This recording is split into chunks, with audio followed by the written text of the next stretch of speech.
ਸਤਿ ਸ਼੍ਰੀ ਅਕਾਲ ਦੋਸਤੋ, click study ਤੁਹਾਡਾ ਬਹੁਤ-ਬਹੁਤ ਸਵਾਗਤ ਹੈ।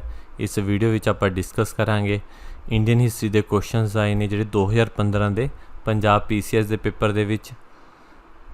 ਜੇ ਤੁਹਾਨੂੰ ਇਸ ਲੈਕਚਰ ਦੀ PDF ਚਾਹੀਦੀ ਹੈ ਤਾਂ ਸਾਡੇ ਟੈਲੀਗ੍ਰਾਮ ਚੈਨਲ ਤੇ ਜਾ ਸਕਦੇ ਹੋ, ਤੇ ਜੇ ਤੁਹਾਨੂੰ ਕੋਈ ਵੀ ਡਾਊਟ ਹੈ ਤਾਂ ਸਾਨੂੰ ਇੰਸਟਾਗ੍ਰਾਮ ਦੇ ਉੱਤੇ ਮੈਸੇਜ ਕਰ ਸਕਦੇ ਹੋ। ਹੁਣ ਗੱਲ ਕਰਦੇ ਹਾਂ ਪੰਜਾਬ PCS ਦੇ 2015 ਦੇ ਕੁਐਸਚਨ ਪੇਪਰ ਦੀ, ਤਾਂ ਸਬਜੈਕਟ ਵਾਈਜ਼ ਡਿਸਟ੍ਰੀਬਿਊਸ਼ਨ ਦਿੱਤੀ ਹੋਈ ਹੈ। ਤੇ ਜੇ ਗੱਲ ਕਰੀਏ ਆਪਾਂ ਇੰਡੀਅਨ ਹਿਸਟਰੀ ਦੀ ਤਾਂ 11% ਕੁਐਸਚਨ ਸੀਗੇ ਜਿਹੜੇ ਉਹ ਇੰਡੀਅਨ ਹਿਸਟਰੀ ਵਿੱਚੋਂ ਆਏ ਸੀ। ਦੈਨ ਆਪਾਂ ਜੇ ਈਅਰ ਵਾਈਜ਼ ਦੇਖੀਏ ਤਾਂ ਇੰਡੀਅਨ ਹਿਸਟਰੀ ਦੇ ਵਿੱਚੋਂ 2013 ਦੇ ਵਿੱਚ 13 ਕੁਐਸਚਨ ਸੀ, 15 ਦੇ ਵਿੱਚ 11 ਤੇ 18 ਦੇ ਵਿੱਚ 12, ਯਾਨੀ ਕਿ ਕੰਸਿਸਟੈਂਟਲੀ 10 ਤੋਂ 13-14 ਕੁਐਸਚਨ ਇਸ ਵਿੱਚੋਂ ਪੇਪਰ ਵਿੱਚ ਆ ਰਹੇ ਨੇ ਤੇ ਅੱਗੇ ਵੀ ਆ ਸਕਦੇ ਨੇ। ਦੈਨ ਨੈਕਸਟ ਕੁਐਸਚਨ ਹੈ, who described the Government of India Act 1935, ਜਿਹੜਾ 1935 ਦੇ ਵਿੱਚ ਗੌਰਮੈਂਟ ਆਫ ਇੰਡੀਆ ਐਕਟ ਆਇਆ ਸੀ, ਉਹਨੂੰ ਨਿਊ ਚਾਰਟਰ ਆਫ ਬੌਂਡੇਜ ਕਿਸ ਨੇ ਕਿਹਾ ਸੀ ਕਿ ਇਹ ਇੰਡੀਆ ਨੂੰ ਸਲੇਵਰੀ ਵਿੱਚ ਰੱਖਣ ਦਾ ਨਵਾਂ ਇੱਕ ਤਰੀਕਾ ਹੈ। ਤਾਂ ਇਹ ਕਿਹਾ ਸੀ ਜਵਾਹਰ ਲਾਲ ਨਹਿਰੂ ਨੇ, ਤਾਂ ਇਸ ਦਾ ਆਨਸਰ ਆਏਗਾ C, ਜਵਾਹਰ ਲਾਲ ਨਹਿਰੂ। ਤਾਂ ਜੇ ਗੌਰਮੈਂਟ ਆਫ ਇੰਡੀਆ ਐਕਟ ਦੀ ਗੱਲ ਕਰੀਏ, ਵਾਜ਼ ਪਾਸਡ ਬਾਈ ਦੀ ਬ੍ਰਿਟਿਸ਼ ਪਾਰਲੀਮੈਂਟ ਇਨ ਦੀ ਅਗਸਤ 1935, 1935 ਦੀ ਅਗਸਤ ਵਿੱਚ ਪਾਸ ਕੀਤਾ ਸੀ। It was the longest act ਐਨੈਕਟਡ by the British parliament at that time. ਉਸ ਟਾਈਮ ਤੱਕ ਉਸ ਤੋਂ ਵੱਡਾ ਐਕਟ ਕੋਈ ਵੀ ਬ੍ਰਿਟਿਸ਼ਰਸ ਨੇ ਪਾਸ ਨਹੀਂ ਕੀਤਾ ਸੀ। ਉਹ ਸਭ ਤੋਂ ਵੱਡਾ ਐਕਟ ਸੀ 1935 ਤੱਕ ਜਿਹੜਾ ਬ੍ਰਿਟਿਸ਼ਰਸ ਨੇ ਕਦੇ ਪਾਸ ਕੀਤਾ ਸੀ। No significant group in India accepted the federal portion of the act, ਜਿਹੜਾ ਫੈਡਰਲ ਇੰਡੀਆ ਨੂੰ ਬਣਾਉਣ ਦੀ ਤਿਆਰੀ ਕੀਤੀ ਗਈ ਸੀ ਇਸ ਐਕਟ ਦੇ ਵਿੱਚ, ਉਹ ਕਿਸੇ ਵੀ ਇੰਡੀਆ ਦੇ ਗਰੁੱਪ ਨੇ ਇਸ ਨੂੰ ਅਸੈਪਟ ਨਹੀਂ ਕੀਤਾ। ਜੇ ਆਪਾਂ ਇੰਡੀਅਨਸ ਨੈਸ਼ਨਲਿਸਟ ਦੀ ਗੱਲ ਕਰੀਏ ਤਾਂ ਨਹਿਰੂ ਜੀ ਨੇ ਕਿਹਾ ਕਿ ਜਿਹੜਾ ਗੌਰਮੈਂਟ ਆਫ ਇੰਡੀਆ ਐਕਟ ਹੈ ਇਹ machine with strong brakes but no engine. ਕਹਿੰਦੇ ਇਹ ਇਸ ਤਰੀਕੇ ਨਾਲ ਹੈ ਕਿ ਮਸ਼ੀਨ ਦੇ ਵਿੱਚ ਬ੍ਰੇਕਸ ਤਾਂ ਬਹੁਤ ਵੱਡੀਆਂ ਨੇ ਪਰ ਉਸ ਨੂੰ ਚਲਾਉਣ ਲਈ ਇੰਜਨ ਕੋਈ ਨਹੀਂ। ਤਾਂ ਉਹਨਾਂ ਨੇ ਹੋਰ ਵੀ ਕਿਹਾ ਕਿ ਇਹ ਨਿਊ ਚਾਰਟਰ ਆਫ ਬੌਂਡੇਜ ਹੈ, ਜਿਹੜਾ ਪੇਪਰ ਦੇ ਵਿੱਚ ਪੁੱਛਿਆ ਗਿਆ। ਦੈਨ ਜੇ ਆਪਾਂ ਜਿਨ੍ਹਾਂ ਦੀ ਗੱਲ ਕਰੀਏ ਤਾਂ ਜਿਨ੍ਹਾਂ ਨੇ ਕਿਹਾ ਕਿ ਜਿਹੜਾ 1935 ਐਕਟ ਹੈ ਇਹ ਥੋਰਲੀ ਰੋਟਨ ਹੈ, ਫੰਡਾਮੈਂਟਲੀ ਬੈਡ ਹੈ ਅਤੇ ਟੋਟਲੀ ਅਨਅਸੈਪਟੇਬਲ ਹੈ, ਕਿ ਇੰਨਾ ਕੁ ਖਰਾਬ ਹੈ ਕਿ ਇਹਨੂੰ ਅਸੈਪਟ ਕੀਤਾ ਹੀ ਨਹੀਂ ਜਾ ਸਕਦਾ। ਆਪਾਂ ਗੱਲ ਕਰੀਏ 1935 ਐਕਟ ਦੀ ਤਾਂ ਉਹਦੇ ਕੁਛ ਇੰਪੋਰਟੈਂਟ ਫੀਚਰਸ ਨੇ। ਲਾਈਕਵਾਈਜ਼ ਪ੍ਰੋਵਿੰਸ਼ੀਅਲ ਆਟੋਨਮੀ, ਕਿ ਜਿਹੜੀਆਂ ਵੀ ਸਟੇਟਸ ਨੇ ਉਹਨਾਂ ਨੂੰ ਆਟੋਨਮੀ ਦਿੱਤੀ ਗਈ ਥੋੜ੍ਹੀ ਜਿਹੀ। ਇਸ ਦੇ ਵਿੱਚ ਡਾਇਆਰਕੀ ਐਟ ਦੀ ਸੈਂਟਰ, ਕਿ ਡਬਲ ਕੰਟਰੋਲ ਰੱਖਿਆ ਗਿਆ ਸੈਂਟਰ ਦੇ ਉੱਤੇ, ਕੁਛ ਬ੍ਰਿਟਿਸ਼ਰਸ ਦਾ ਅਤੇ ਕੁਛ ਇਲੈਕਟਿਡ ਰਿਪਰੈਜ਼ੈਂਟੇਟਿਵਸ ਦਾ। ਦੈਨ ਬਾਈ ਕੈਮਰਲ ਲੈਜਿਸਲੇਚਰ, ਕਿ 2 ਹਾਊਸ ਹੋਣਗੇ, ਲੋਅਰ ਹਾਊਸ ਅਤੇ ਅਪਰ ਹਾਊਸ। ਦੈਨ ਫੈਡਰਲ ਕੋਰਟ, ਇੱਕ ਫੈਡਰਲ ਕੋਰਟ ਦੀ ਐਸਟੈਬਲਿਸ਼ਮੈਂਟ ਕੀਤੀ ਗਈ ਫੈਡਰਲ ਕੰਟਰੀ ਵਾਸਤੇ। ਦੈਨ ਇੰਡੀਅਨ ਕੌਂਸਲ ਦੀ ਵੀ ਐਸਟੈਬਲਿਸ਼ਮੈਂਟ ਕਰੀ ਗਈ ਇਸ ਦੇ ਵਿੱਚ। ਦੈਨ ਫਰੈਂਚਾਈਜ਼ੀ ਵਧਾਈ ਗਈ ਕਿ ਵੱਧ ਤੋਂ ਵੱਧ ਲੋਕ ਵੋਟ ਕਰ ਸਕਣ, ਦੋ ਇੰਨੇ ਵੀ ਵੱਧ ਨਹੀਂ ਸੀ ਬਟ ਪਹਿਲਾਂ ਨਾਲੋਂ ਬਹੁਤ ਵੱਧ ਸੀ। ਦੈਨ ਰੀਆਰਗਨਾਈਜੇਸ਼ਨ, ਤਾਂ ਇੰਡੀਅਨ ਦੇ ਕੁਛ ਸਟੇਟਸ ਦੀ ਰੀਆਰਗਨਾਈਜੇਸ਼ਨ ਕਰੀ ਗਈ ਤਾਂ ਕਿ ਸਭ ਨੂੰ ਇਕੁਐਲਿਟੀ ਦਾ ਲੈਵਲ ਦਿੱਤਾ ਜਾ ਸਕੇ। Then next question I have, which of the following toilet and cosmetic objects were not likely known to Indus Valley people? ਇਹਨਾਂ ਦੇ ਵਿੱਚੋਂ ਕਿਹੜੀਆਂ ਚੀਜ਼ਾਂ ਇੰਦਸ ਵੈਲੀ ਦੇ ਲੋਕਾਂ ਨੂੰ ਪਤਾ ਨਹੀਂ ਸੀ?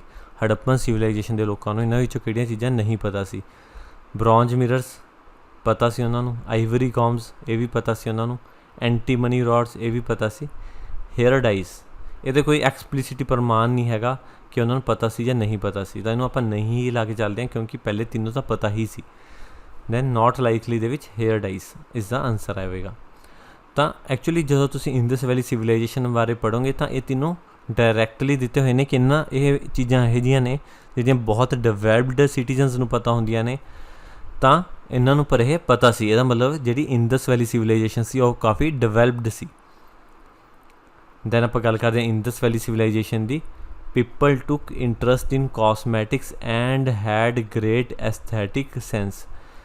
Men kept long hair and kept beard and also shaven beard. ਤਾਂ ਈਵਨ ਲੋਕ ਸੀ ਉੱਥੇ ਕੁਛ ਦਾੜੀ ਰੱਖਦੇ ਸੀ, ਕੁਛ ਦਾੜੀ ਨਹੀਂ ਵੀ ਰੱਖਦੇ ਸੀ, ਅਤੇ ਵੀਮੈਨ ਨੂੰ ਸਪੈਸ਼ਲੀ ਬਹੁਤ ਸ਼ੌਂਕ ਸੀ ਉੱਥੇ ਕਾਸਮੈਟਿਕਸ ਦਾ।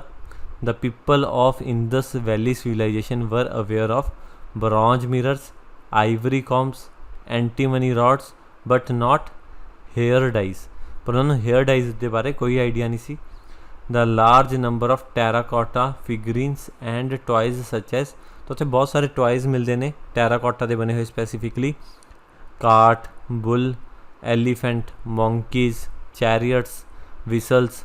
ਤਾਂ ਉੱਥੇ ਇਹ ਜਿਹਾ ਬਹੁਤ ਕੁਛ ਮਿਲਿਆ ਜਿਹਦੇ ਨਾਲ ਇਹ ਵੀ ਪਤਾ ਲੱਗਦਾ ਕਾਸਮੈਟਿਕਸ ਦੇ ਨਾਲ ਉਹ ਐਂਟਰਟੇਨਮੈਂਟ 'ਤੇ ਵੀ ਫੋਕਸ ਕਰਦੇ ਸੀ ਇੰਡਸ ਵੈਲੀ ਸਿਵਲਾਈਜੇਸ਼ਨ ਦੇ ਲੋਕ। ਤਾਂ ਇਹ ਕੁਛ ਚੀਜ਼ਾਂ ਨੇ ਜਿਵੇਂ ਜਿਹੜੇ ਇੰਡਸ ਵੈਲੀ ਸਿਵਲਾਈਜੇਸ਼ਨ ਤੋਂ ਮਿਲੀਆਂ ਕਾਸਮੈਟਿਕਸ ਦੀਆਂ। ਦੈਨ ਨੈਕਸਟ ਕੁਐਸਚਨ ਹੈ ਕੰਸੀਡਰ ਦੀ ਫੋਲੋਇੰਗ ਭਗਤੀ ਸੇਂਟਸ। ਕੁਛ ਭਗਤੀ ਸੇਂਟਸ ਬਾਰੇ ਦਿੱਤਾ ਹੋਇਆ ਹੈ, ਦੱਦੂ ਦਿਆਲ, ਗੁਰੂ ਨਾਨਕ ਦੇਵ ਜੀ, ਤੁਲਸੀਦਾਸ। ਅਤੇ ਪੁੱਛਿਆ ਗਿਆ ਕਿ ਇਹਨਾਂ ਵਿੱਚੋਂ ਕਿਹੜੇ ਸੀ ਜਿਹੜੇ ਲੋਧੀ ਡਾਇਨੈਸਟੀ ਜਿਸ ਟਾਈਮ ਫੈਲ ਹੋਈ ਅਤੇ ਬਾਬਰ ਨੇ ਟੁੱਕ ਓਵਰ ਕਰ ਲਿਆ। ਤਾਂ ਬਾਬਰ ਨੇ ਇੰਡੀਆ 'ਤੇ ਟੁੱਕ ਓਵਰ ਕਰਿਆ ਸੀ 1526 ਦੇ ਵਿੱਚ in third battle of Panipat. First battle of Panipat ਆਊਗਾ ਉਰੇ। ਫਸਟ ਬੈਟਲ ਆਫ ਪਾਨੀਪਤ ਦੇ ਵਿੱਚ ਉਸਨੇ ਲੋਧੀ ਡਾਇਨੈਸਟੀ ਨੂੰ ਹਰਾ ਦਿੱਤਾ ਸੀ ਬਾਬਰ ਨੇ, ਅਤੇ ਇੰਡੀਆ ਉੱਤੇ ਕਬਜ਼ਾ ਕਰ ਲਿਆ ਸੀ, ਦਿੱਲੀ ਉੱਤੇ ਕਬਜ਼ਾ ਕਰ ਲਿਆ ਸੀ। ਤਾਂ ਇਹਨਾਂ ਵਿੱਚੋਂ ਕਿਹੜਾ ਭਗਤੀ ਸੇਂਟ 1526 ਦੇ ਵਿੱਚ ਸੀ? ਜੇ ਗੁਰੂ ਨਾਨਕ ਦੇਵ ਜੀ ਦੀ ਗੱਲ ਕਰੀਏ ਤਾਂ ਉਸ ਟਾਈਮ ਸੀਗੇ, ਪਰ ਬਾਕੀ ਦੱਦੂ ਦਿਆਲ ਅਤੇ ਤੁਲਸੀਦਾਸ ਉਸ ਟਾਈਮ 'ਤੇ ਨਹੀਂ ਸੀ। ਉਹਨਾਂ ਦਾ ਬਰਥ 1526 ਤੋਂ ਬਾਅਦ ਵਿੱਚ ਹੋਇਆ। ਤਾਂ ਇਸ ਦਾ ਆਨਸਰ ਆਊਗਾ B, 2 ਓਨਲੀ। ਜੇ ਆਪਾਂ ਗੱਲ ਕਰੀਏ ਮੁਗਲ ਐਮਪਾਇਰ ਦੀ ਤਾਂ ਫਸਟ ਬੈਟਲ ਆਫ ਪਾਨੀਪਤ ਨਾਲ ਇੰਡੀਆ 'ਤੇ ਆਇਆ। ਟੁੱਕ place between the ਇਨਵੇਡਿੰਗ force of Babur and the Lodhi empire. Babur ਅਤੇ ਲੋਧੀ ਦੇ ਵਿੱਚ ਲੜਾਈ ਦੇ ਵਿੱਚ ਆਇਆ ਸੀ ਇਹ। ਦਿਸ battle saw the emergence of Mughal rule and gave a stronger foothold on the subcontinent, defeating Lodhi empire. ਅਤੇ ਇਸ ਤਰੀਕੇ ਨਾਲ ਮੁਗਲ ਰੂਲ ਦੀ ਸਥਾਪਨਾ ਹੋ ਗਈ ਅਤੇ ਲੋਧੀਜ਼ ਹਾਰ ਗਏ। ਤਾਂ ਜੇ ਆਪਾਂ ਗੱਲ ਕਰੀਏ ਤਿੰਨਾਂ ਭਗਤੀ ਸੇਂਟਸ ਦੀ ਜਿਨ੍ਹਾਂ ਬਾਰੇ ਪੁੱਛਿਆ ਗਿਆ, ਤਾਂ ਗੁਰੂ ਨਾਨਕ ਦੇਵ ਜੀ 1469 ਤੋਂ 1539 ਤੱਕ ਸੀ। ਇਹਦਾ ਮਤਲਬ 1526 ਦੇ ਵਿੱਚ ਵੀ ਉਹ ਸੀਗੇ। ਦੈਨ ਦੱਦੂ ਦਿਆਲ ਦੀ ਗੱਲ ਕਰੀਏ ਤਾਂ ਉਹ 1544 ਤੋਂ ਲੈ ਕੇ 1603 ਤੱਕ ਸੀ। ਇਹਦਾ ਮਤਲਬ 1526 ਦੇ ਵਿੱਚ ਨਹੀਂ ਸੀ। ਦੈਨ ਤੁਲਸੀਦਾਸ ਜੀ ਦੀ ਗੱਲ ਕਰੀਏ ਤਾਂ ਉਹ 1532 ਤੋਂ ਲੈ ਕੇ 1623 ਦੇ ਵਿੱਚ ਸੀ। ਜਿਸ ਦਾ ਮਤਲਬ ਉਹ ਵੀ ਇਸ ਟਾਈਮ 'ਤੇ ਨਹੀਂ ਸੀ 1526 ਦੇ ਵਿੱਚ। ਤਾਂ ਆਨਸਰ ਆਊਗਾ Guru Nanak Dev ji. Then next question ਹੈ ਫਰਮਾਨ ਦੇ ਉੱਤੇ ਵਿਚ ਅਮੰਗ ਦੀ ਫੋਲੋਇੰਗ ਐਪਰੈਂਟਲੀ ਇੰਪਰੈਸਡ ਜਹਾਂਗੀਰ। ਜਿਹੜਾ ਮਹਾਰਾਜ ਜਹਾਂਗੀਰ ਸੀ ਇੰਡੀਆ ਦੇ, ਉਹਨੂੰ ਕਿਹਨੇ ਇੰਪਰੈਸ ਕੀਤਾ? ਟੂ ਇਸ਼ੂ ਐ ਫਰਮਾਨ ਇਨ 1613 AD। ਤਾਂ 1613 AD ਦੇ ਵਿੱਚ ਉਹਨਾਂ ਨੇ ਫਰਮਾਨ ਜਾਰੀ ਕੀਤਾ ਸੀ ਅੰਗਰੇਜ਼ਾਂ ਨੂੰ, ਜਿਹਦੇ ਨਾਲ ਉਹ ਸੂਰਤ ਦੇ ਵਿੱਚ ਫੈਕਟਰੀ ਲਾ ਸਕਦੇ ਸੀ। ਤਾਂ ਉਸ ਦਾ ਰੀਜ਼ਨ ਕੀ ਸੀ?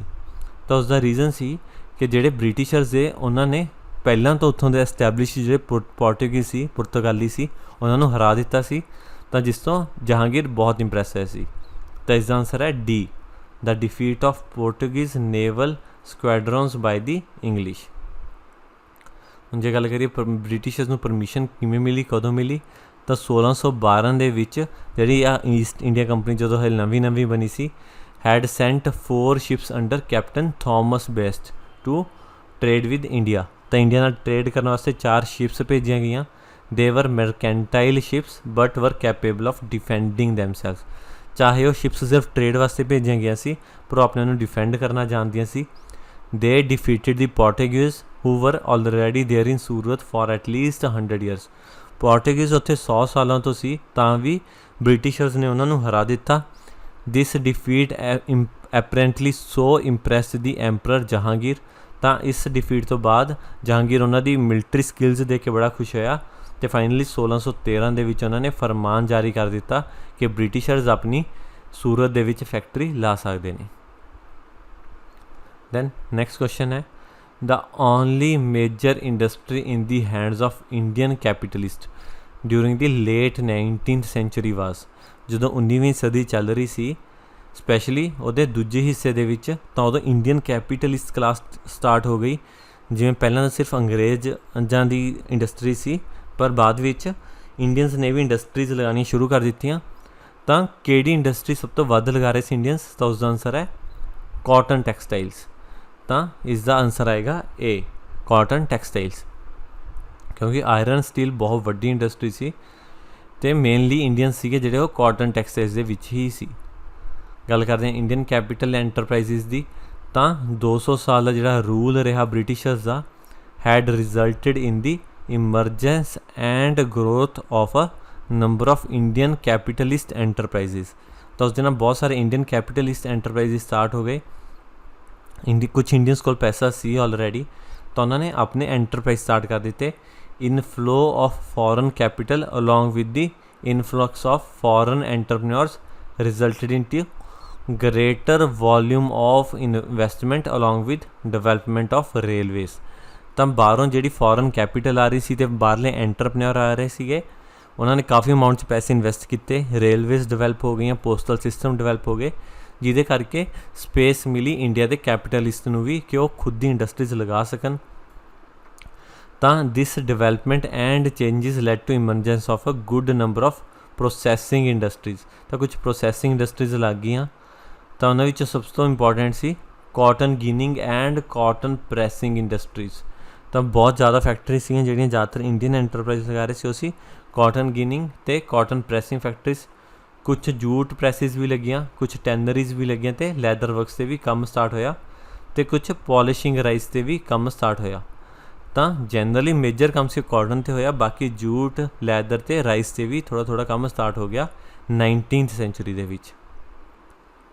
ਤਾਂ ਨੈਕਸਟ ਕੁਐਸਚਨ ਹੈ, during the reign of the which of the following Mughal emperors was the Sikh leader Banda Singh Bahadur captured and ਐਗਜ਼ੀਕਿਊਟਿਡ।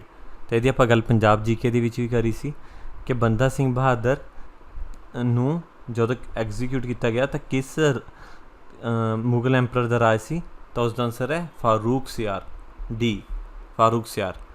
ਤਾਂ ਜੇ ਆਪਾਂ ਗੱਲ ਕਰੀਏ ਬੰਦਾ ਸਿੰਘ ਦੀ, ਤਾਂ ਬੈਟਲ ਆਫ ਗੁਰਦਾਸ ਨੰਗਲ ਹੋਈ ਸੀ ਮਾਰਚ 1715 ਦੇ ਵਿੱਚ, ਜਿਹਦੇ ਵਿੱਚ ਆਰਮੀ ਸੀ ਮੁਗਲ ਗਵਰਨਰ ਅਬਦੁਸ ਸਮਦ ਖਾਨ ਆਫ ਲਾਹੌਰ ਅਤੇ forces of Mughal emperor Farrukh Siyar ਨੇ ਉਹਨਾਂ ਨੂੰ ਘੇਰ ਲਿਆ ਸੀਗਾ ਗੁਰਦਾਸ ਨੰਗਲ ਦੇ ਕਿਲੇ ਵਿੱਚ। Drove Banda Bahadur and the Sikh forces into the village of Gurdas Nangal, Gurdaspur.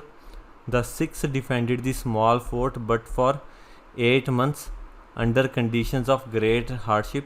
ਤਾਂ ਸਿਰਫ 8 ਮਹੀਨੇ ਤੱਕ ਹੀ ਉਹ ਕੰਟਰੋਲ ਕਰ ਸਕੇ। ਉਸ ਤੋਂ ਬਾਅਦ ਮੁਗਲਜ਼ ਸੀਗੇ 7 ਦਸੰਬਰ 1715 ਨੂੰ ਉਸ ਦੇ ਵਿੱਚ ਐਂਟਰ ਕਰ ਗਏ and captured Banda Singh Bahadur and his companions and finally executed them. ਤਾਂ 1715 ਦੇ ਵਿੱਚ ਬੰਦਾ ਸਿੰਘ ਬਹਾਦਰ ਨੂੰ ਕੈਪਚਰ ਕਰ ਲਿਆ ਗਿਆ ਅਤੇ ਉਹਨਾਂ ਨੂੰ ਐਗਜ਼ੀਕਿਊਟ ਕਰ ਦਿੱਤਾ ਗਿਆ by the then Mughal emperor Farrukh Siyar. Then next question ਆਇਆ ਹੈ ਮਾਡਰਨ ਹਿਸਟਰੀ ਵਿੱਚੋਂ which one of the following is correctly match. ਇਹਨਾਂ ਵਿੱਚੋਂ ਕਿਹੜੇ ਸਹੀ ਮੈਚ ਕੀਤੇ ਗਏ ਨੇ। ਤਾਂ 4 ਕਮਿਸ਼ਨ ਦਿੱਤੇ ਹੋਏ ਨੇ ਇੱਕ ਸਾਈਡ, ਅਤੇ ਦੂਸਰੀ ਸਾਈਡ ਦਿੱਤਾ ਹੈ ਕਿ ਉਹ ਕਿਸ ਚੀਜ਼ ਦੇ ਉੱਤੇ ਸੀ।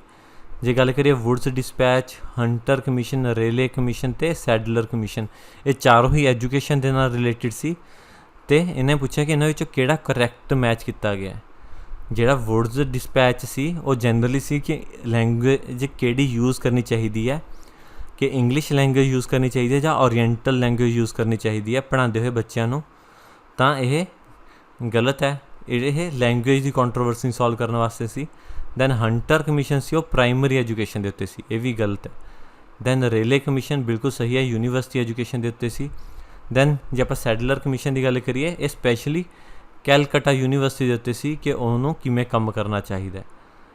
ਤਾਂ ਇੱਥੇ ਇੱਕੋ ਹੀ ਸਹੀ ਹੈ, that is C relay commission, ਅਤੇ ਇਸਦਾ ਆਨਸਰ ਹੈਗਾ ਸੀ। ਦੈਨ ਆਪਾਂ ਗੱਲ ਕਰ ਲੈਂਦੇ ਹਾਂ ਜਿਹੜੇ ਐਜੂਕੇਸ਼ਨ ਦੇ ਵਿੱਚ ਕਮਿਸ਼ਨਸ ਆਏ। ਚਾਰਲਸ ਵੁੱਡ ਡਿਸਪੈਚ 1854 ਦੇ ਵਿੱਚ ਆਇਆ, ਉਹਦੇ ਵਿੱਚ ਟਾਈਮ ਗਵਰਨਰ ਸੀ ਲਾਰਡ ਡਲਹੌਜ਼ੀ। ਦੈਨ ਸਬਜੈਕਟ ਕੀ ਸੀਗਾ, ਲੈਂਗੁਏਜ ਕਿਹੜੀ ਯੂਜ਼ ਕਰਨੀ ਚਾਹੀਦੀ ਹੈ ਐਜੂਕੇਸ਼ਨ ਦੇ ਵਿੱਚ।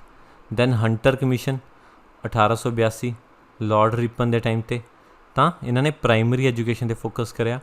Then Raleigh commission 1902 Lord Curzon ਸੀ ਉਸ ਟਾਈਮ 'ਤੇ ਗਵਰਨਰ। ਦੈਨ ਯੂਨੀਵਰਸਿਟੀ ਐਜੂਕੇਸ਼ਨ 'ਤੇ ਫੋਕਸ ਕਰਿਆ ਗਿਆ। ਦੈਨ ਸੈਡਲਰ ਕਮਿਸ਼ਨ 1917, ਇਹਦੇ ਵਿੱਚ ਲਾਰਡ ਚੈਮਸਫੋਰਡ ਸੀ ਉਸ ਟਾਈਮ ਦੇ ਵਾਈਸਰੋਏ। ਐਜੂਕੇਸ਼ਨ ਇਨ ਕੈਲਕਟਾ ਯੂਨੀਵਰਸਿਟੀ ਦੇ ਉੱਤੇ ਕੰਮ ਕਰਨ ਲਈ ਇਹ ਕਮਿਸ਼ਨ ਬਿਠਾਇਆ ਗਿਆ ਸੀ। ਦੈਨ ਹਾਰਟੌਗ ਕਮਿਸ਼ਨ 1929, ਇਸ ਟਾਈਮ ਸੀ ਵਾਈਸਰੋਏ ਲਾਰਡ ਇਰਵਿਨ। ਤਾਂ ਇਸ ਦਾ ਪਰਪਸ ਸੀ survey on growth in the education, ਕਿ ਐਜੂਕੇਸ਼ਨ ਦੇ ਵਿੱਚ ਕਿਵੇਂ ਗਰੋਥ ਹੋਵੇ ਉਸ 'ਤੇ ਸਰਵੇ ਕੀਤਾ ਗਿਆ ਸੀ ਇਸ ਕਮਿਸ਼ਨ ਨੇ। ਦੈਨ ਸਾਰਜੈਂਟ ਪਲਾਨ ਆਇਆ 1944 ਦੇ ਵਿੱਚ ਲਾਰਡ ਵੇਵਲ ਦੇ ਟਾਈਮ 'ਤੇ। ਤਾਂ ਇਸ ਦੇ ਉੱਤੇ ਫੋਕਸ ਕੀਤਾ ਗਿਆ ਕੰਪਰੀਹੈਂਸਿਵ ਸਕੀਮ ਇਨ ਐਜੂਕੇਸ਼ਨ, ਕਿ ਐਜੂਕੇਸ਼ਨ ਨੂੰ ਕੰਪਰੀਹੈਂਸਿਵਲੀ ਕਿਵੇਂ ਉਸ ਦੇ ਉੱਤੇ ਵਰਕ ਕੀਤਾ ਜਾਣਾ ਚਾਹੀਦਾ। ਦੈਨ ਨੈਕਸਟ ਕੁਐਸਚਨ ਹੈ ਫੇਅਰ ਗਵਰਨਮੈਂਟ ਆਫ ਇੰਡੀਆ ਐਕਟ 1935 'ਤੇ ਪੁੱਛਿਆ ਗਿਆ each of the following provincial legislature consist of 2 chambers except ਕਿੰਨਾ ਨੀਚੇ ਵਾਲੀਆਂ ਚੋਂ ਸਾਰਿਆਂ ਦੇ ਵਿੱਚ 2 ਚੈਂਬਰ ਸੀ ਜਿਹਨੂੰ ਆਪਾਂ ਬਾਈ ਕੈਮਰਲ ਲੈਜਿਸਲੇਚਰ ਕਹਿੰਦੇ ਆ 2 ਹਾਊਸ ਸੀ ਐਕਸੈਪਟ ਕਿੰਨਾਂ ਵਿੱਚੋਂ ਕਿਹਦੇ ਵਿੱਚ ਬਾਈ ਕੈਮਰਲ ਲੈਜਿਸਲੇਚਰ ਨਹੀਂ ਸੀ ਅਸਾਮ ਦੇ ਵਿੱਚ ਸੀ ਬਿਹਾਰ ਦੇ ਵਿੱਚ ਵੀ ਸੀ ਅਤੇ ਮਦਰਾਸ ਵਿੱਚ ਵੀ ਸੀ ਪੰਜਾਬ ਵਿੱਚ ਬਾਈ ਕੈਮਰਲ ਲੈਜਿਸਲੇਚਰ ਨਹੀਂ ਸੀ ਤਾਂ ਆਨਸਰ ਆਏਗਾ ਡੀ ਪੰਜਾਬ ਤਾਂ ਗੱਲ ਕਰੀਏ ਬਾਈ ਕੈਮਰਲ ਲੈਜਿਸਲੇਚਰ ਦੀ ਤਾਂ 1935 ਦਾ ਜਿਹੜਾ ਐਕਟ ਸੀ ਉਸਨੇ 2 ਜਗ੍ਹਾ 'ਤੇ ਬਾਈ ਕੈਮਰਲ ਲੈਜਿਸਲੇਚਰ ਲਗਾਏ ਸੀ ਸੈਂਟਰ ਦੇ ਵਿੱਚ ਅਤੇ ਪ੍ਰੋਵਿੰਸਿਸ ਦੇ ਵਿੱਚ ਜੇ ਸੈਂਟਰ ਦੀ ਵਿੱਚ ਗੱਲ ਕਰੀਏ ਜਾਵੇ ਤਾਂ 2 ਹਾਊਸਿਸ ਬਣਾਏ ਇੱਕ ਸੀ ਫੈਡਰਲ ਅਸੈਂਬਲੀ ਜਿਹਨੂੰ ਲੋਅਰ ਹਾਊਸ ਕਿਹਾ ਗਿਆ ਅਤੇ ਇੱਕ ਸੀ ਕੌਂਸਲ ਆਫ ਸਟੇਟਸ ਜਿਹਨੂੰ ਅਪਰ ਹਾਊਸ ਕਿਹਾ ਗਿਆ ਜਿਹੜੀ ਫੈਡਰਲ ਅਸੈਂਬਲੀ ਸੀ ਉਹਦੀ ਟਰਮ ਸੀ 5 ਈਅਰਸ ਦੀ 5 ਸਾਲਾਂ ਦੀ ਦੈਨ ਜੇ ਆਪਾਂ ਪ੍ਰੋਵਿੰਸਿਸ ਦੀ ਗੱਲ ਕਰੀਏ bicameral legislatures were introduced in some provinces also like Bengal, Madras, Bombay, Bihar, Assam ਤੇ UP ਉਸ ਟਾਈਮ ਤੇ ਯੂਨਾਈਟਿਡ ਪ੍ਰੋਵਿੰਸਿਸ ਅਤੇ 5-6 ਜਿਹੜੇ ਪ੍ਰੋਵਿੰਸਿਸ ਸੀ ਉੱਥੇ ਵੀ ਬਾਈ ਕੈਮਰਲ ਲੈਜਿਸਲੇਚਰ ਲਗਾਇਆ ਗਿਆ ਪਰ ਪੰਜਾਬ ਦੇ ਵਿੱਚ ਇਹ ਪ੍ਰੋਵੀਜ਼ਨ ਨਹੀਂ ਸੀ ਬੰਗਾਲ ਮਦਰਾਸ ਬੰਬੇ ਬਿਹਾਰ ਅਸਾਮ ਅਤੇ UP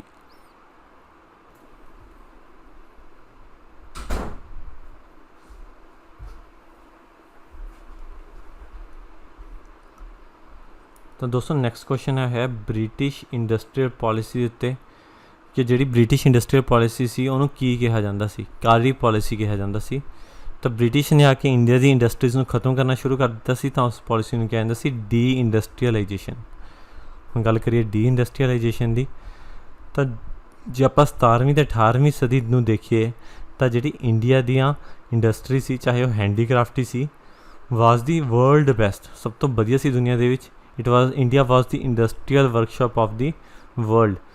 India world the industrial workshop C but within a space of 60 years just 60 ਸਾਲਾਂ ਦੇ ਵਿੱਚ ਜਦੋਂ ਬ੍ਰਿਟਿਸ਼ਰਸ ਇੰਡੀਆ ਦੇ ਵਿੱਚ ਆ ਗਏ British started ruling the subcontinent. India witnessed the process of de-industrialization ਤੇ ਇਸ ਤਰੀਕੇ ਨਾਲ ਇੰਡੀਆ ਦੇ ਵਿੱਚ de-industrialization ਆ ਗਈ This term came into prominence in India to describe the process of destruction of Indian handicraft industries तो इस तरीके नाल ਜਿਹੜੀਆਂ इंडियन ਦੀਆਂ हैंडीक्राफ्ट इंडस्ट्रीज ਸੀ ਉਹ ਖਤਮ ਹੋਣੀਆਂ ਸ਼ੁਰੂ ਹੋ ਗਈਆਂ by competition from the products of British manufacture ਅਤੇ ਜਿਹੜੇ ਬ੍ਰਿਟਿਸ਼ਰ ਮੈਨੂਫੈਕਚਰ ਸੀਗੇ ਜਿਹੜੇ ਮਸ਼ੀਨਾਂ 'ਤੇ ਕੰਮ ਕਰਦੇ ਸੀ ਉੱਥੋਂ ਦੇ ਨਾਲ ਕੰਪੀਟ ਕਰਨਾ ਪਿਆ ਇਹਨਾਂ ਨੂੰ and with the disappearance of court culture ਅਤੇ ਜਿੰਨੇ ਵੀ ਇੰਡੀਆ ਦੀ ਇੰਡਸਟਰੀ ਸੀ ਜਿਹੜੀਆਂ ਕੋਰਟਸ ਵਾਸਤੇ ਕੰਮ ਕਰਦੀਆਂ ਸੀ ਮੁਗਲਸ ਵਾਸਤੇ ਅਰਿਸਟੋਕ੍ਰੇਸੀ ਵਾਸਤੇ ਉਹ ਵੀ ਖਤਮ ਹੋਣੀਆਂ ਸ਼ੁਰੂ ਹੋ ਗਈਆਂ ਤਾਂ ਇਹ ਪ੍ਰੋਸੈਸ ਸੀ ਡੀ ਇੰਡਸਟਰੀਅਲਾਈਜੇਸ਼ਨ ਤਾਂ ਨੈਕਸਟ ਕੁਐਸਚਨ ਹੈ the freedom fighter to evolve non cooperation and use of swadeshi as political weapons was ਕਿਹੜਾ ਇੰਡੀਆ ਦਾ ਪਹਿਲਾ ਫਰੀडम फाइटर ਸੀ ਜਿਹਨੇ ਨॉन ਕੋਆਪਰੇਸ਼ਨ ਨੂੰ ਸਟਾਰਟ ਕੀਤਾ